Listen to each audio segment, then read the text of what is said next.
Hey folks, so I said I'd do a size comparison here.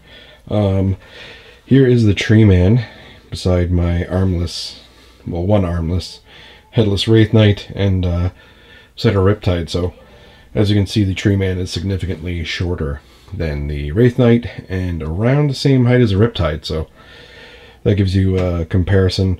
I don't know whether it helps the people that normally play fantasy all the time, but yeah, I'm going to come back after this with a couple gotchas I found while putting this guy together, because I did a bunch of modifications to the way he's built. So back in a minute.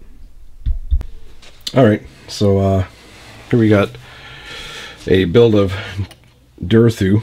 That's who I decided I was going to go with. So a couple of little gotchas with him was that I found when building his pelvis, the part number in the middle was not numbered.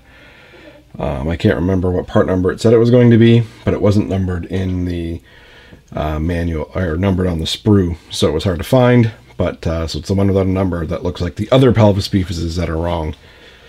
To get this pose, I chopped his sword off and then used the hilt of the sword that was sticking out under his hand here to extend it out, attached it, cut off the end of the staff for the Tree Man Ancient and use that. So I got a little cleanup to do around here, maybe some green stuff. The face is super delicate. The head's not actually glued on right now. I just got it blue tacked. Same with the arm, for example. This arm is glued on because I figured I'd be able to paint it. The big gotcha with this arm was I was following the directions for Durthu, and I thought, oh, I can use this arm piece right here, or this shoulder joint right here, and I'll be fine. I'll put the arm assembly on for the Tree Man Ancient.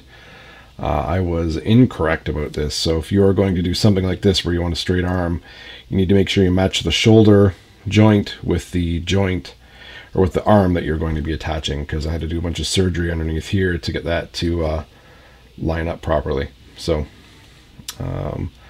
yeah, keep an eye on that. But otherwise, a few mold lines, very few mold lines that I had to clean, and almost no gap stuff that I got to fill in. I know it's going to be a bit shiny here, trying to see the details because of my lighting, but I'll zoom in a little bit so everyone can take a peek at the details where everything is glued. Keep in mind these leg parts here, when we're looking at them, there's 2 parts in the assembly here, like 5 parts in the pelvis, 2 parts in the leg assembly here, and knee joint, so on both legs. So you can see that there are not many joint lines. You can see a little bit here, but kind of follows the lines of the way that the bark would look, that you would expect. And on the back, you know, you got a couple little right in here and right in there, but you know, elbow joints obviously, but again, they follow kind of the